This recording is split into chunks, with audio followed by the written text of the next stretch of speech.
operate in strictest secrecy at the cutting edge of Australia's defence. They're creative, unorthodox and comfortable in chaos. For over 50 years, the Australian SAS has put their lives at risk, deep behind enemy lines.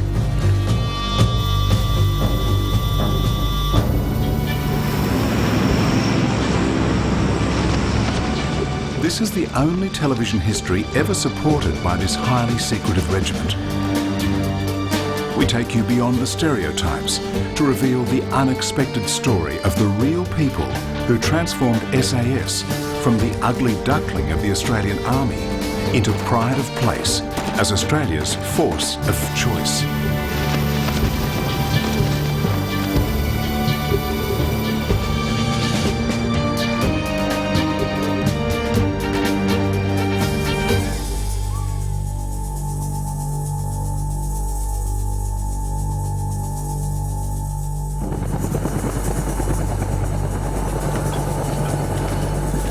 By December 2001, the invasion of Afghanistan by the American-led Coalition of the Willing had overthrown the violent fundamentalist Taliban regime.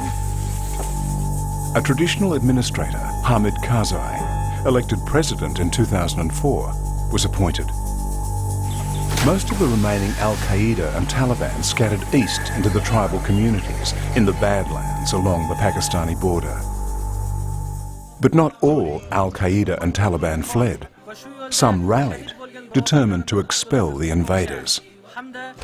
After Tora Bora, you essentially had Al-Qaeda and resisting Taliban elements dissipate to the east into Pakistan, and then many of them filtered around into the lower Shahi Kot Valley. The Shahi Kot Valley was a remote and forbidding region, an arid, frigid mountain wilderness.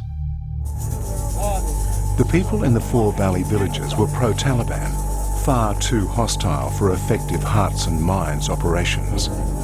More seriously, the Shahi Kot was a notorious fortified killing ground where invading Russian armies had twice been destroyed by the Mujahideen. The valley was easy to defend, but it was a death trap for attacking ground troops. The coalition's initial assault plan was to heavily bomb valley targets, driving the enemy into Special Forces ambushes in the escape routes or rat lines. All participating foreign special forces had accepted this plan, except the Australian SAS.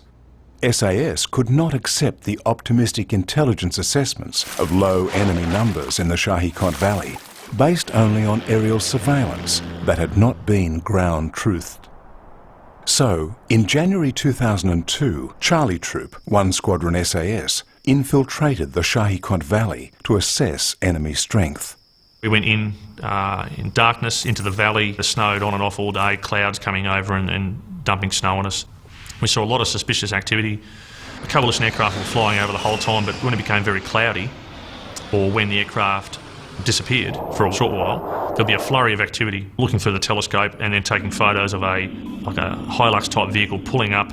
The driver got out, ran over there, pulled back a sheet or a blanket, and then started carrying long cylindrical objects. I can speculate what they were. They could have been like light machine guns, or they could have even been rocket launchers or RPGs, or even surface-to-air missile tubes, into the back of the utility, throwing a blanket over the top, and then the vehicle departing, and maybe a short time later coming back and doing it again.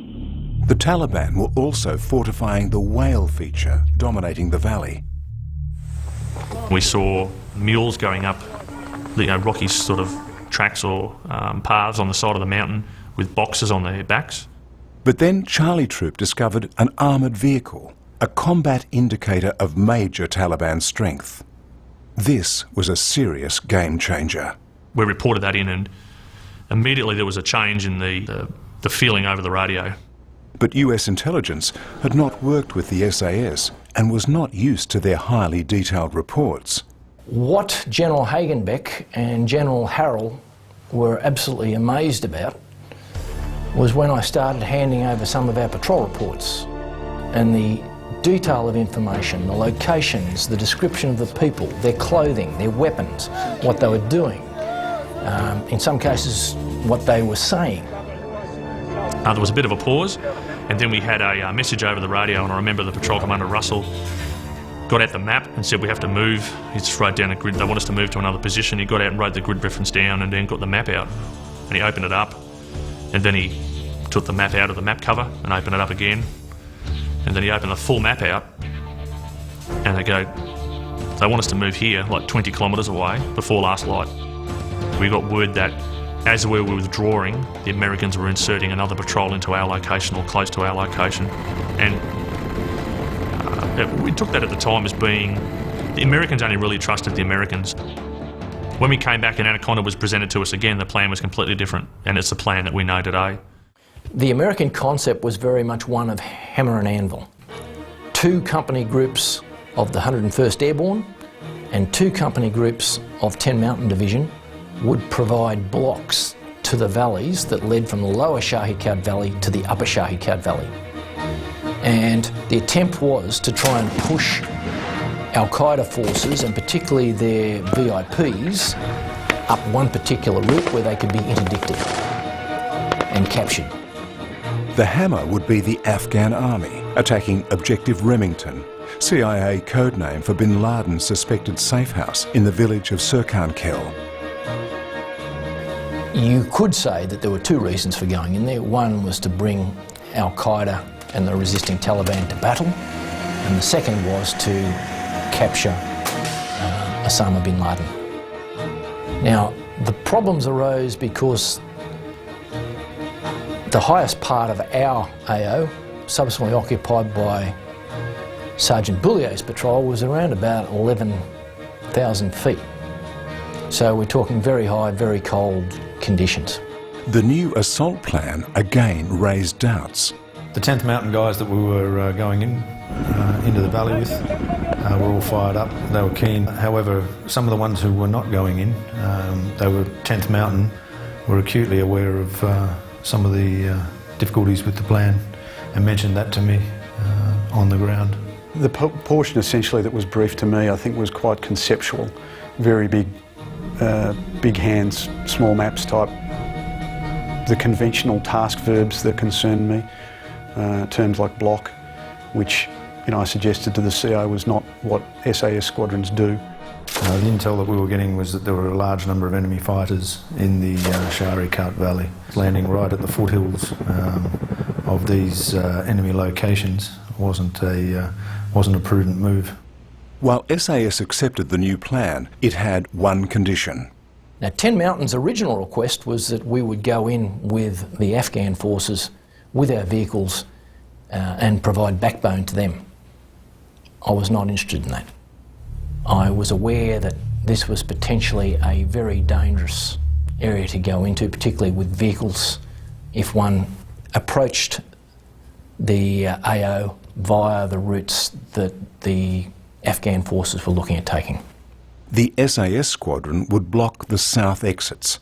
They expected to see very little action there.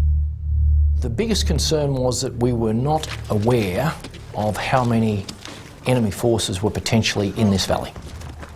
And my second greatest concern was probably the fact that the Russians had tried this and they'd got a bloody nose. Why were things going to be different for us? These guys were clearly inviting us to attack them. By concentrating here, you could say that they were confident that they would be able to win the day. The operation was named Anaconda, after the giant South American python that envelops and crushes its prey. Operation Anaconda was commanded from Bagram by General Buster Hagenbeck of the US 10th Mountain Division. The international community that's got behind this, we do recognize this as a worldwide problem, a global problem of terrorism, not isolated just to America. Although Hagenbeck's 2 Anvil infantry forces were only at half strength, estimated enemy numbers were low. He would have no artillery or tanks, and air cover seemed unnecessary. But Hagenbeck's command structure was complex, for although he had direct command of his US infantry, he could only invite the Afghan army and foreign special forces units to cooperate. They could refuse. Nor did Hagenbeck control the CIA SEAL teams, whose strict orders from Langley were to search the valley for Osama bin Laden and his recruiter of foreign volunteers, Jalaluddin Haqqani. The invasion would begin with the Air Force bombing likely enemy positions and then withdrawing completely.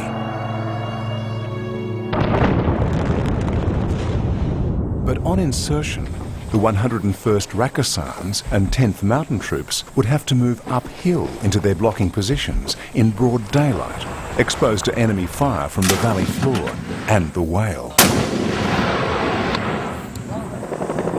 The two Anvil landing zones were 8 kilometres apart, too distant for mutual fire support. For political appearances, Operation Anaconda would be launched by the Afghan army as Task Force Hammer. These were not the hardened Tajik and Uzbek Northern Alliance allies of the CIA and Green Berets, but raw Pashtun militia. In the operation, the SAS was more concerned with friendly fire, blue on blue, than the Taliban machine guns. To be honest, we had matured as an organisation almost from day 3 of our deployment in December 2001, where we saw the accidental dropping of a JDAM on friendly troops and tens of people wounded and killed. We realised then that, in war, things go wrong. As plans for Anaconda were firmed, it was found by mere chance that a blue-on-blue could occur. It seemed an ill omen. The weather came in and the operation was delayed, I believe, 48 hours. At that point, I actually discovered that they were going to do pre-planned bombing, and a lot of those bomb locations were right at our insertion point.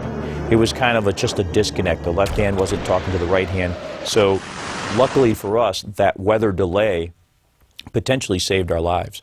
So SAS OC Rowan Tink quarantined much of the Southern Valley for the SAS. He called this protected zone AO Down Under.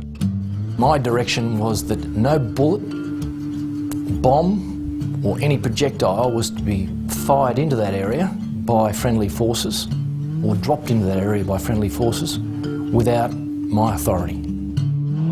Predator and satellite scrutiny of the valley for enemy continued, and on the day before the air assault, an Mi-17 helicopter swept the valley floor. No enemy was sighted. Despite these eyes in the skies, a SEAL's ground patrol discovered a Taliban Dishka heavy machine gun on the Finger. The big Dishka could easily shoot down the assaulting Chinooks. Shortly before the invasion, the CIA reported that the Taliban were not in the valley, but on the high ground.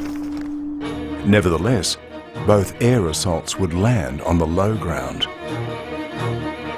Before dawn, on day 1 of the invasion, a SEALs team wiped out the Dishka and its 5-man crew. At the same time, at Gades to the northwest, the Afghan Hammer, strengthened by 3 SAS soldiers and 2 American Special Forces A teams, mounted their jingle trucks and headed for the Whale, headlights off. But the road was so poor that the convoy switched on their headlights, alerting Al-Qaeda gunners on the Whale. Nearing the Whale, Task Force Hammer split into north and south attack groups. Disaster struck immediately. Like all operations, nothing goes to plan. The northern Afghan element were hit, unfortunately, by one of their own AC-130s, an American killed. The northern group withdrew. The main southern group halted, awaiting the planned bombing strike on the Whale. But after only 6 bombs were dropped, the bombing suddenly ceased. Halted, the Afghan trucks were easy targets. The southern element that our forces were with, or our team was with, also were engaged by enemy mortars off the Whale and subsequently withdrew as well. The American Anvil now had no Afghani Hammer. This opened up ratlines at each end of the Whale.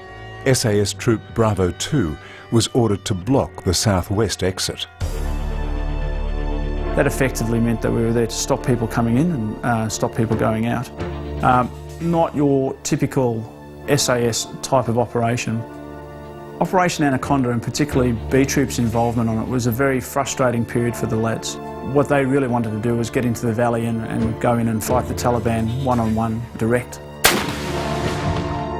To avoid blue on blue, Tink held back the other SAS teams because a SEAL team had entered AO Down Under unannounced. TF11 didn't seem to recognise other AOs or areas of operations, and seemed that they could go wherever they wanted. And this restricted where I originally planned to go.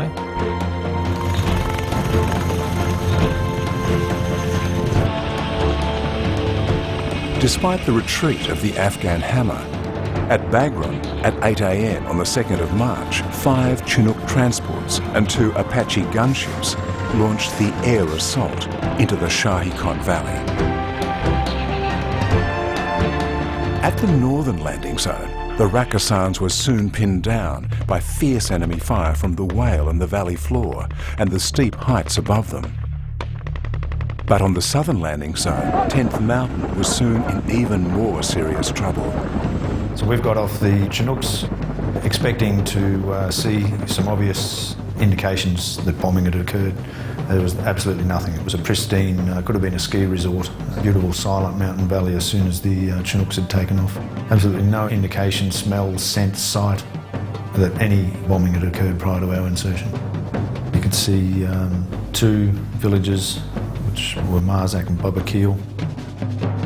No signs of any women and children, no signs of any washing, no signs of any domestic activities occurring in and around the village.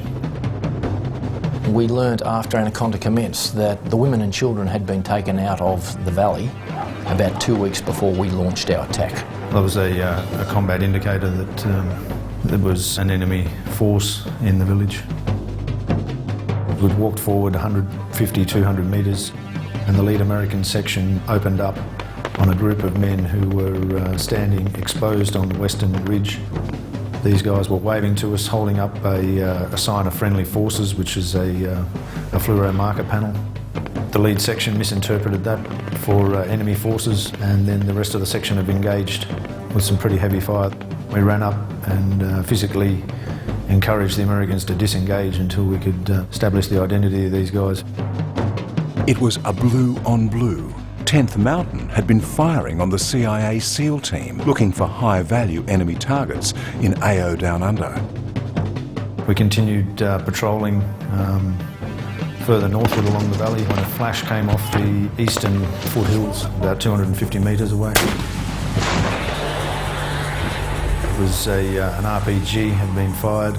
It was just corkscrewing straight towards us. So I immediately began to run. This thing just kept on coming towards us, reminiscent of a, what do you call it, a Roadrunner Coyote cartoon. The first RPG round could have been game over. Fortunately, it didn't go off. It landed on the ground, flat, just came hissing through the snow. It was like a big silver torpedo. The enemy who fired that immediately jumped onto a Dishka and then started raining some heavy machine gun fire down on us. They had essentially landed right in the middle of the maelstrom. Major enemy position. It was all still a bit of adventure at that stage.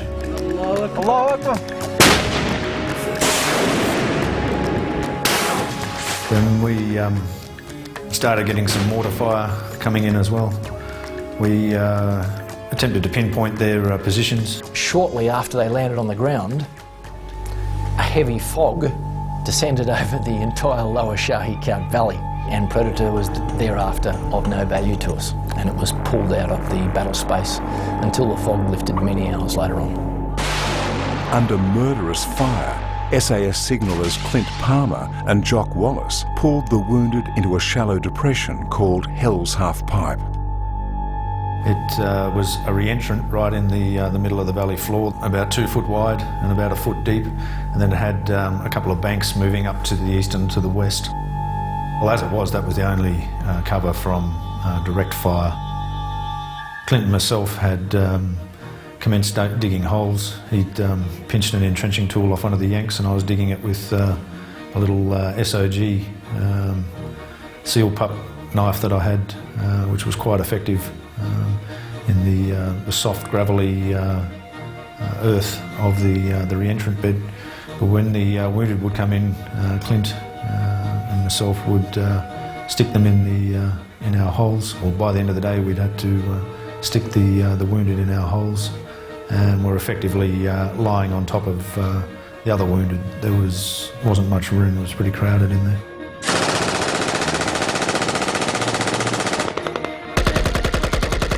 The small arms fire, the AK, RPK, PKM fire was incessant. It was like effectively having a swarm of mosquitoes buzzing around your head, and you felt like you could swat them. It was coming in that thick and fast.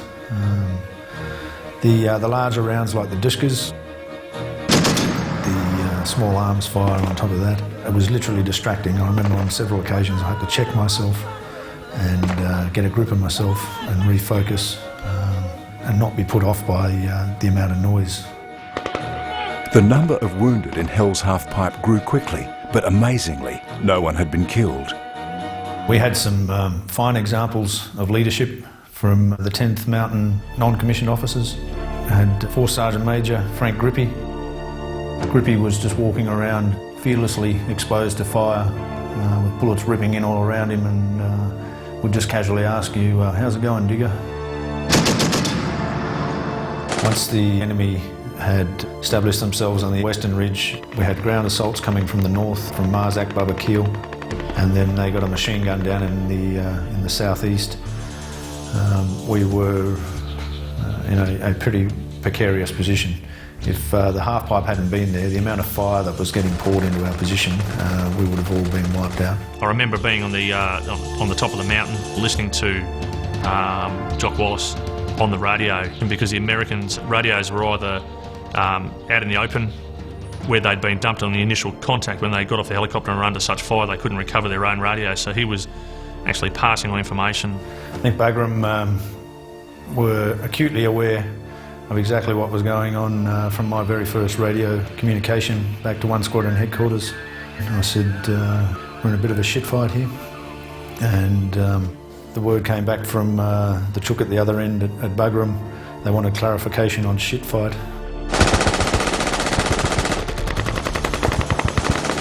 So we could listen to all the different LOs. So we go to Clint Palmer's one, and it's like, you know, all you could hear was this machine gun fire. You know, we are fucked, you've got to get us out of here. You know, we're pinned down, there's no way, we're wounded everywhere. Effectively, there wasn't anything they could have done with the resources they had at hand. Reinforcing the position, as with extracting the wounded, was an unlikely option without risk of significant further casualties. 10th Mountain began to call in airstrikes. First air support we got were 2 Apache gunships that came in doing a rocket run on some mortar positions we had identified to them. It was at that stage we got an understanding of how many enemy were sitting in wait for us. The roar that came off the mountain, you knew there were hundreds of people up there shooting at the helicopters. The rounds that were bouncing off those helicopters sounded something like out of Hollywood. Disbelievable action genre, but it was all real. After that we were calling in fast movers. They were coming from south to north, trying to belt in particular this cave where we were routinely observing people moving in and out, and mortars getting fired from the vicinity. Quite a variety of fast movers coming in. F-14s, F-15s, F-16s, F-18s, B-2 bombers. We also had the Apaches I described previously. Then we had a B-52, which I believe was launched from mainland USA, come in and drop its entire load 400 metres away from us, from 10,000 feet. That was interesting. During the day, the fast movers were reasonably ineffective. You'd hear them coming, see them come in, you'd watch the bombs go, you'd watch them head off up the other end of the valley, the sound had come through, and then the bombs had hit. The plane's long gone, so quite often they weren't getting where we wanted, and we weren't getting great results in suppressing the enemy fire with the fast movers. we heard a request on the satellite radio from an American force specifically asking for the Aussies and their cars to come in from the west because they were under heavy fire, and we could hear it in the distance. I then contemplated moving the whole troop and going and reinforcing that position anyway, and clearly my squadron commander knew me quite well and had second-guessed what I was thinking and made it very clear to me that I wasn't to move east of our position. This created quite a bit of angst and consternation amongst those troops who felt that they were being left out of the action. I know the troops were frustrated. They were listening on the LO's conversations with me, and at one point I know one of the troops felt that we should probably mount something to go in and try and recover them. But the Bravo 2 troopers, close to mutiny, were courting disaster. Our elements wouldn't have even made it into the valley. The roads in were seeded with mines. They were well covered with fire. But there were still many who felt that I should have just ignored it and gone with the flow and listened to the soldiers. As a soldier who came from the Eastern States Army, one of the odd things I found was that even the most junior soul in patrol has his say. And I remember the sergeant telling us that this is as close you'll get to a democracy in the Army than anywhere else. However, at the end of the day, it ain't a democracy. And the senior man will have his say. So therefore, basically, the man's still the man, but we all have a say, even at the lowest level.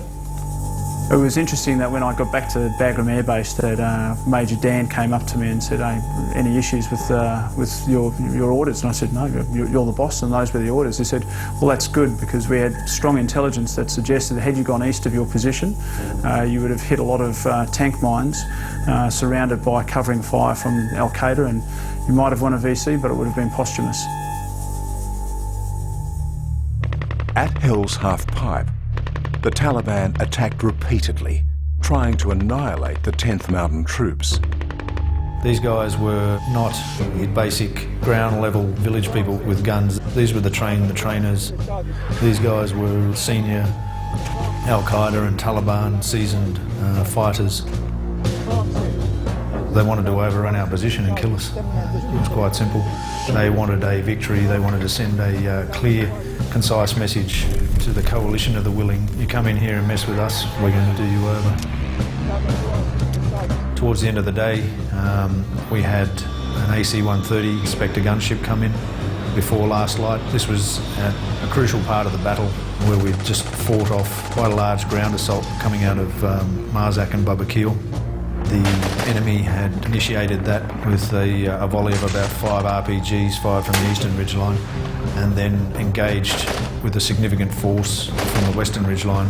Combined with the assault from the north, they then established a machine gun down in the southeast, which was firing in particularly at me and another American. We engaged and knocked that out during the battle, as well as a couple of his helpers. However, the AC-130 came in roughly around this time and started pasting people up on the western ridge, and then took out some indirect fire positions on the eastern ridge, and then started concentrating on the ground forces that were retreating then back into Marzak and Bubba. In fact, blocking and interdicting through air power had to shift to be the main effort, and so we quickly shifted to putting patrols up into the mountains, additional patrols. An SAS team, Charlie Troop, made the tough climb overnight, hoping to get eyes on the battle at Hell's Half Pipe. But AC-130 was firing down that orientated us to where the main enemy concentrations were. The Alpine qualified SAS patrol was Bravo 3, led by Sergeant Matthew Bouillot. My patrol was inserted by a Russian Mi-17 helicopter that was operated and flown by CIA personnel. We could hear the battle, we could hear the airstrikes, but we were too far away to actually do anything. It was at about that time the first helicopter got shot down, and it was decided that they needed a patrol on a particular position to observe what was happening. We were given a timeline to get up to the final position. It was approximately 7 to 9 hours. We walked as hard as we could. Not getting there wasn't an option. I had a forward air controller attached to me, John Hotelling, who was extremely good at his job and able to get any air that we requested pretty quick. Because we had the ability to call in UAV predators to scan our position, we were using them to look forward of where we were. So we were confident that, you know, the ground ahead of us was clear of any enemy. If we didn't know what was around the next corners, we had to walk much slower and more tactically. But with the unmanned aerial vehicle, he could say, for the next 500 yards, the creek bed's completely clear. There are no shadows, keep moving fast, which was still slow with the weight of our packs.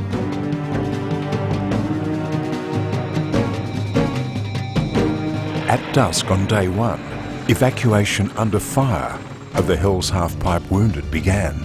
2 Pavehawk helicopters attempted to come into land. At the same time, the enemy engaged with a couple of RPGs. The first RPG went up the arse of the first medevac helicopter, detonated it several metres behind it, nearly took it out. The second guy was coming in close proximity behind. He flared, went to prop on the ground. The second RPG came skidding past his wheels. Then a Dishka proceeded to open up down in the southern end, to which the AC-130 did a mad diving attack run and hit these guys with all guns blazing. At the same time, we moved most seriously wounded onto the helicopters. Meanwhile, Bravo 3 was on its own exhausting 9-hour climb onto the Finger. But on the 3rd of March, by the time we got up there, LZ-12, that entire situation was over.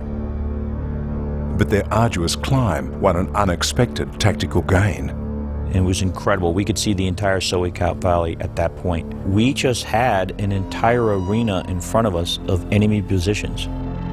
But by day 2, Operation Anaconda was going badly for the coalition.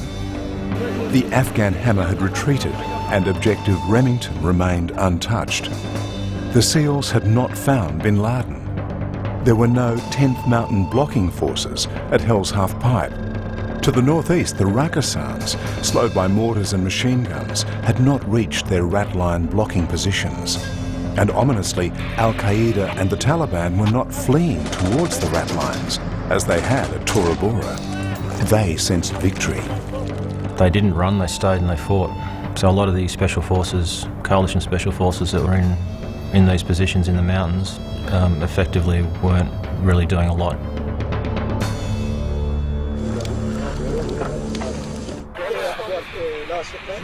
Probably for the first 48 hours to 4 days, we did not know which way it was going to go. It became clear that things were not going well, and I did comment at one stage, I remember, to the SSM outside the tent over a quick brew that we're getting done. We don't usually get done. This is not the way we experience it when we're exercising, and exercises don't prepare you to get done like we're getting done. And we're going to need to turn this around. And that was when I needed to get people into the mountains to call air into the valley. Hagenbeck switched tactics, regrouping the 10th Mountain survivors of Hell's Half-Pipe.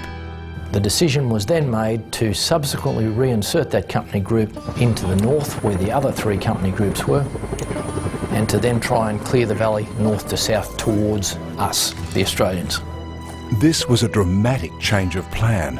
The axis of the coalition attack now turned 90 degrees, from west-east to north-south. The Rakkasans and 10th Mountain Anvil were now the new hammer, and the few SAS patrols deployed across the Finger were the new Anvil. We were the only other ones left on the ground, and we were essentially occupying the southern end of the valley and the high ground therein. If we'd pulled out, like a typical SF force, there would have been a total hole to the south. The success or failure of Operation Anaconda now depended on one squadron SAS. This required us to stay in position for anywhere up to 2 weeks in those freezing conditions. The SEALs continued to search the valley floor for Osama bin Laden. They still believed that Osama bin Laden was in objective Remington in the bottom of the valley. The SEALs then decided to set up an observation post on rugged Takur before dawn on day 3. Now, when I listened into this, I caught sight of one of the other American Special Forces guys, and he was, I think, just as dismayed as I was. Thought, well, that's a ballsy move. That night, aircraft swept Takur with gunfire and scrutinised it with infrared cameras, but no enemy were detected. At 3 a.m. on day 3, as the first SEAL's Chinook Razor 3 approached the peak of Takur, the pilots saw telltale goat skins and fresh tracks in the snow. But before they could abort, a large Taliban force opened up on them with heavy fire. 2 rocket-propelled grenades hit the Chinook. SEALs Petty Officer Neil Roberts tumbled from the open Chinook ramp to the ground. The stricken Chinook landed heavily on the valley floor. A backup Chinook, Razor 1, picked up the 6 downed SEALs. Determined to rescue Roberts, they flew back up to Takur. Throughout that evening, we watched and observed the helicopter go back up with the SEAL team, and they landed and they began to fight their way up that mountain looking for Neil Roberts.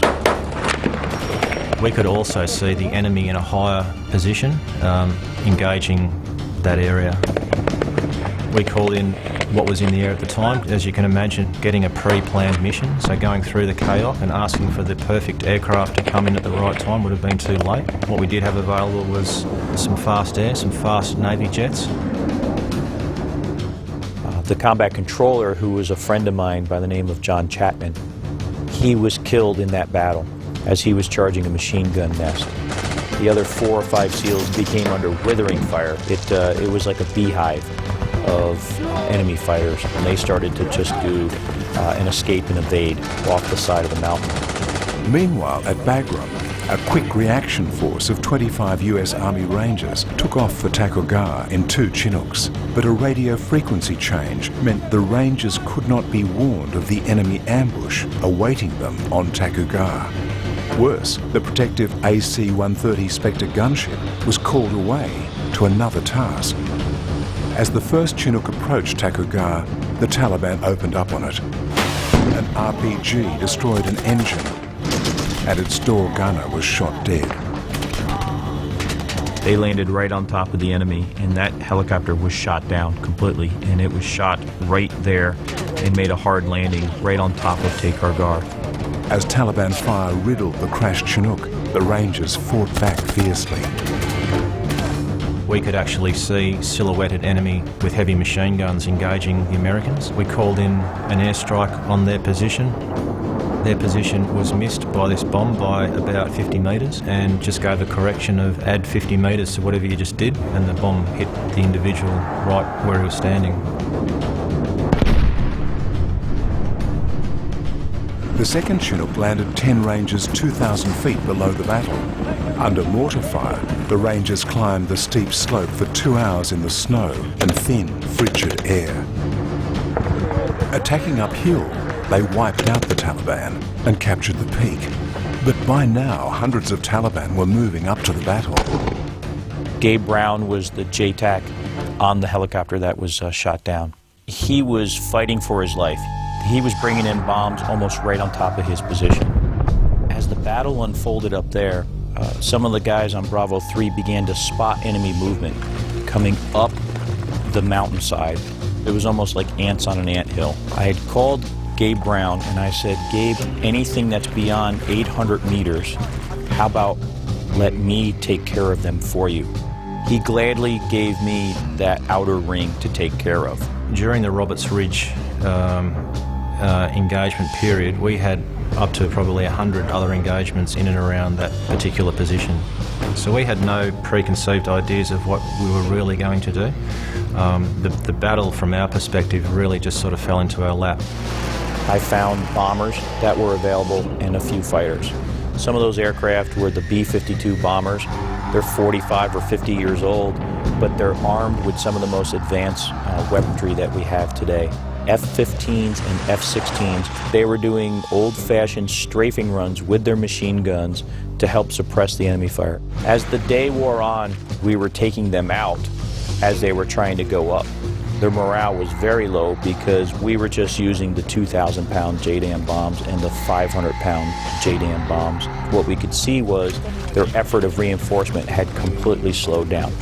May not kill everyone, but you cause the effect. Stop the reinforcements going to the top of the mountain. That was the big thing the patrol did. Meanwhile, the other SAS patrols along the finger, watching for squirters or escapees, were itching to join the battle. We felt like we were a bit left out of battle. We knew we had an important job to do, but we also knew the best work was being done by Matt's patrol with Bravo 3 on top of the mountain. Covered by darkness and a Spectre gunship, Takugar was evacuated under fire by Chinooks.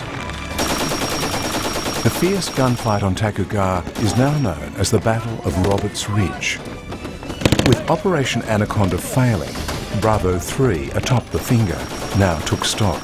It became evident to us again that we were in the best observation position for the valley. We knew we were in a good spot. We were able to basically go offensive from our position. For the 6-man Bravo 3 team to attack so many Taliban positions was very dangerous, as it was only a matter of time before Taliban scouts would find them. My biggest fear was that we would be spotted by the enemy. The movement was very, very minimal, so that we didn't stand out. Bravo 3 began calling airstrikes onto fortified Taliban positions in and around the valley. Meanwhile, to the north, the Rakkasans and 10th Mountain, slowly fighting their way south, were also calling constantly for airstrikes.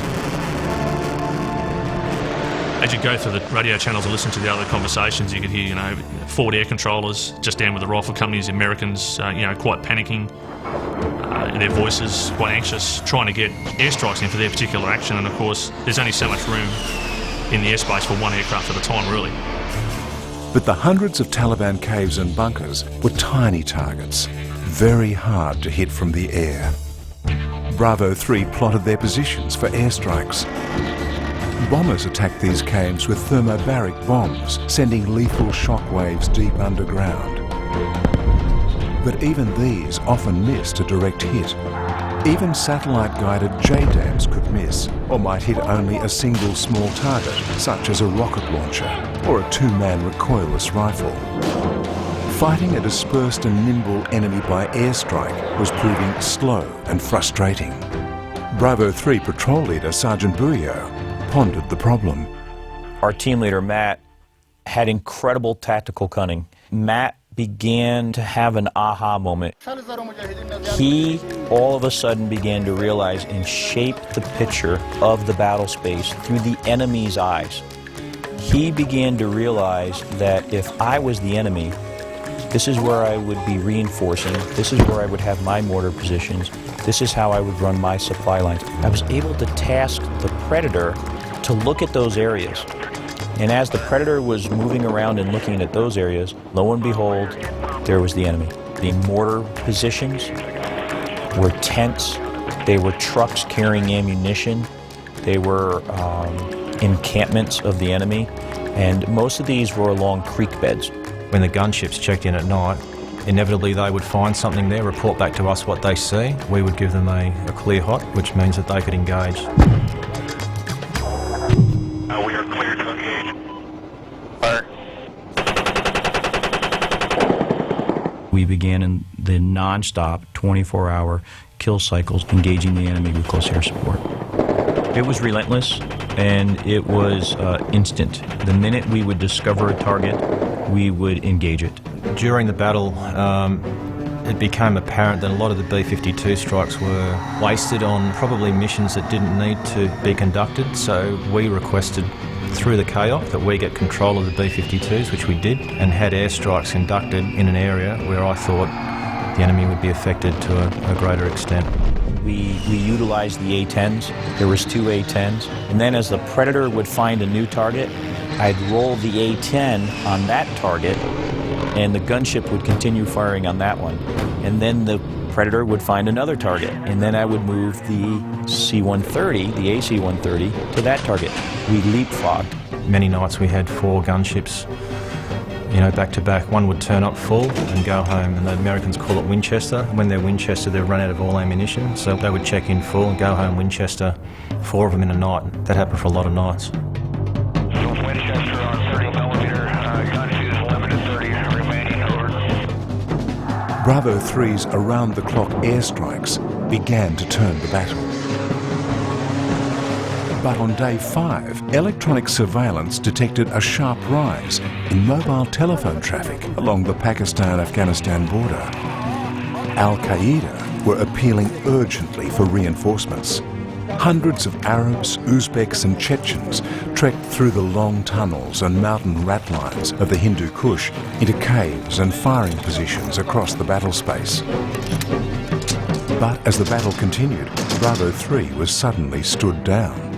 We had a gunship check-in one night, and they said, look, we're sorry, we can't engage because we're being controlled by elsewhere. A control room decided that they could do what we were doing, and that lasted about half a night until they realised it was a waste of time. We got our gunships back.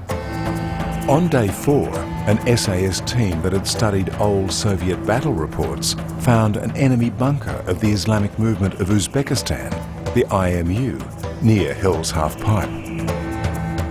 The Russian troops, the IMU, was a command centre. We hit it with A-10s. Yeah, certainly did. SAS also reported a white-robed, older man with a bodyguard leaving the Shahi Kot by an Al-Qaeda white-collar ratline. An excited CIA thought the SAS had found Osama bin Laden, but a 500-pound bomb aimed at them missed. They tried again. This time an A-10 Warthog aircraft killed a number of Al-Qaeda, but Osama bin Laden was not among them. It was much colder at this point because there was some snow and there was some rain, and everybody had that dull headache that happens at that kind of altitude. And with no sleep, we were definitely hurting a little bit. The battle space became complicated now. This is about the 8th or 9th of March, and you have anywhere from the fighters, the F-16s, the F-15s, you had foreign fighters, you had French aircraft in there also, and then you had the bombers, and then there were other ISR platforms at even higher elevations. So it was an incredible stack of the airspace. It was extremely cramped. Also, Bravo 3's food supply was almost finished. And so I would speak to Matt daily, asking him how his rations were going, and he would say to me, well, I've halved today what we halved yesterday, and I'll halve it again tomorrow in order to remain here and do the work that we can see is necessary. The original warning order I got was prepare for about 3 days.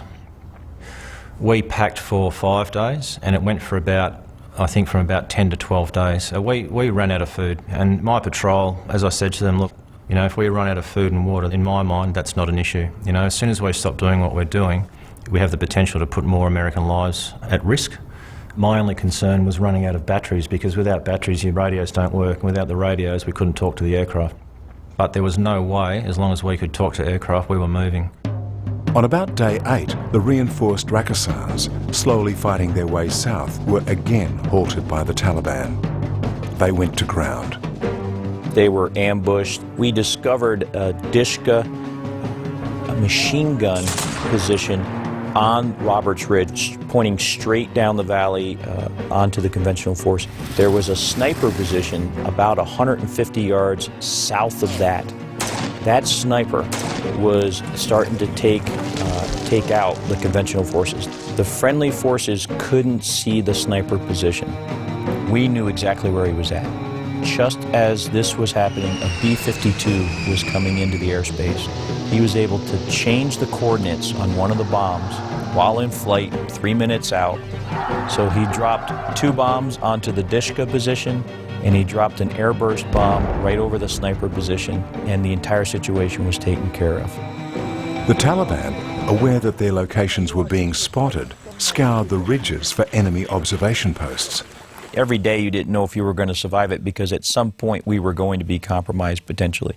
Towards the end, we were out of water, and we were melting the snow for water. And the snow was really on just one side of the ridge, and it was on the side that exposed us to the enemy. So one morning I go up to the top of the ridge and I'm scooping the snow into my bowl, and the bowl falls out of my hand. It goes sliding down the ridge on the snow side for about 10 or 15 feet, and I just stood straight up and walked down the other side of the ridge out in the snow and got my bowl and came back, and I didn't even think twice about it, and I could just see Matt's face going, "What did you just do?" You know, because I exposed ourselves, I exposed our position to the enemy. Finally, after 12 days and nights of deadly airstrikes, most of the surviving Taliban and Al-Qaeda had slipped away through tunnels and rat lines towards Pakistan. The exhausted SAS squadron was relieved by the British SAS and hiked down to their Chinook exfil point. The guys in the squadron were physically and deeply exhausted. It's probably one of the most moving and proudest moments of my life to see one squadron coming back into the hangar. They were bearded, they were dusty, they were dirty, they'd just come out of the snow line. It had been bloody hard work. That effort was exactly what, you know, the unit is built on. You know, to send that patrol in for 5 to 7 days and have them stay for, you know, it was around 12 to 14 days with no food resupply. That's a familiar story in our history, in the history of the SAS regiment. The guys in themselves, the headquarters for them and our team, and the Americans were absolutely astounded at what they had done. An American staff officer who knew little of the Australian SAS exclaimed, "Who the F are these guys?"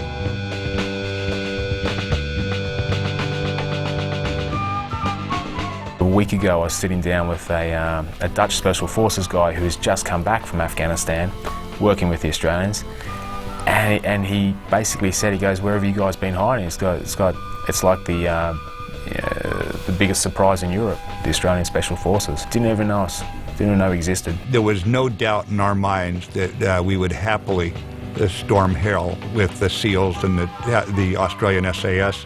And I guarantee you we'd have had our feet on the devil's furniture and drinking his liquor by nightfall if we had done so. These guys were good, they knew what they were doing, and they were eager to do it. There was no reluctance. General Mattis had said to our troops prior to one particular patrol, he said, "You know, you bring me solutions, you don't bring me problems." In the battle, the SAS squadron did suffer casualties, but not from the enemy. We all developed cold injuries that what I would term frostnip, where we lost feeling in hands and feet for months after returning from Afghanistan.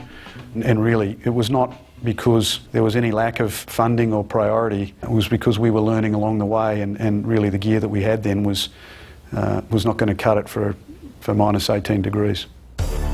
Operation Anaconda was the first time in the history of the Australian Special Air Service Regiment that it had won international recognition.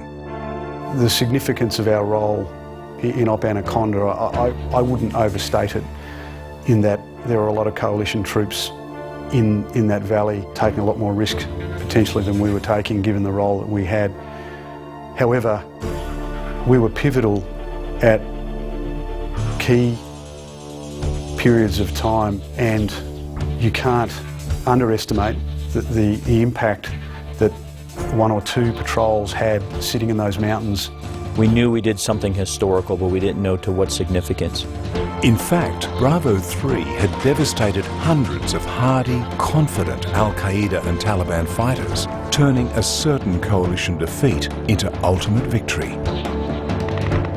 Invading Russian armies had twice been destroyed in this same valley in the 1980s, with Soviet firepower no match for the entrenched Mujahideen. In the Shahikot Valley in 2002, Al-Qaeda was certain they would win, and win they almost did. Although Osama bin Laden was not found, his Al-Qaeda force had lost many veteran fighters, including experienced senior, middle and junior level commanders, all very hard to replace. This loss of leaders seriously weakened Al-Qaeda's fighting capability and lowered its prestige widely among Islamic extremists. Al-Qaeda also lost vital weaponry, formidable heavy machine guns, rocket-propelled grenade launchers, 82mm mortars and recoilless rifles.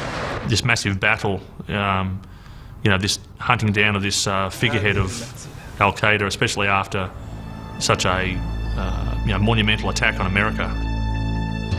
We could see the emotion. I mean, a lot of these guys were carrying in their pocket, the New York Fire Department or New York Police Department badge. And they take it out and look at it and hold it in their hand, and this is what we're here for, all that sort of stuff. So it was still a very emotional charge, sort of, less than 6 months after the attacks on 11th of September. You certainly relive it. It plays back like a movie on occasions. After Anaconda, the surviving Al-Qaeda and Taliban dispersed into their tribal sanctuaries in the remote Badlands along the Pakistani border. But for Osama bin Laden and Al-Qaeda, they had merely lost a battle.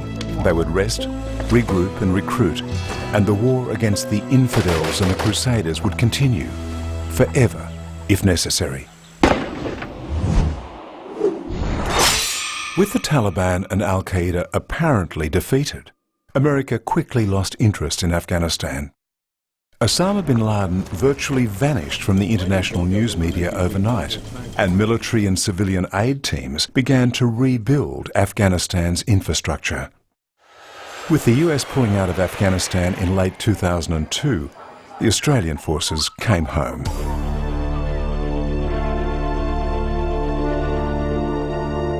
I'm here today to speak on behalf of every other man and woman in the Australian Defence Force in adding our welcome home. You are indeed at the sharp edge of Australia's defence capability. For outstanding work in Afghanistan, SAS was awarded a meritorious unit citation. In 2003, with a resolute Bush preoccupied with Iraq, Al-Qaeda and the Taliban seized their chance. They resurged, attacking government forces across Afghanistan and bringing much of the country again under strict fundamentalist rule. In 2005, the SAS regiment would return to increasingly savage combat in Afghanistan. But first, in action recalling the daring long-range raids of the original SAS in the western desert of North Africa in World War II, it would join the punitive 2003 invasion of Iraq by a US-led coalition.